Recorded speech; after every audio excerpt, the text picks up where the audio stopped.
Tout d'abord, je dois dire que depuis 30 ans que je suis ces affaires de terrorisme et pour avoir été au cœur du dispositif pendant une dizaine d'années, je crois que c'est la première fois que nous vivons une situation aussi gravissime. Mmh. Depuis quasiment la Deuxième Guerre mondiale. C'est clair. Là, à la fois un attentat au siège de Charlie Hebdo avec les 12 morts, avec ce que ça représente de symbolique, les rédacteurs, les humoristes, les policiers, puis les anonymes aussi qu'il ne faut pas oublier.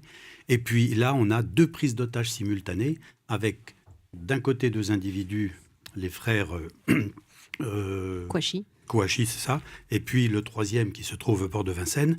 Il y a manifestement un lien entre les 3 hommes. Je pense que celui de Vincennes est le 3e homme dont parlait le ministre de l'Intérieur dans sa conférence de presse.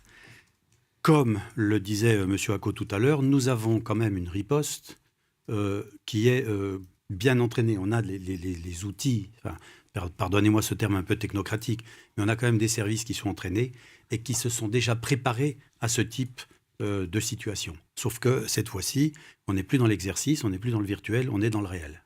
Et avec en face de soi des individus qui sont quand même plongés dans la violence, dans l'irrationnel et probablement dans le souci de mourir. Et le problème, il est là. C'est que toute la question maintenant dans cette affaire, alors on a sur les 2 sites une menace qui est fixée, comme on dit. Finalement, le tireur de Vincennes est maintenant localisé, il est figé, il est fixé avec 5 otages.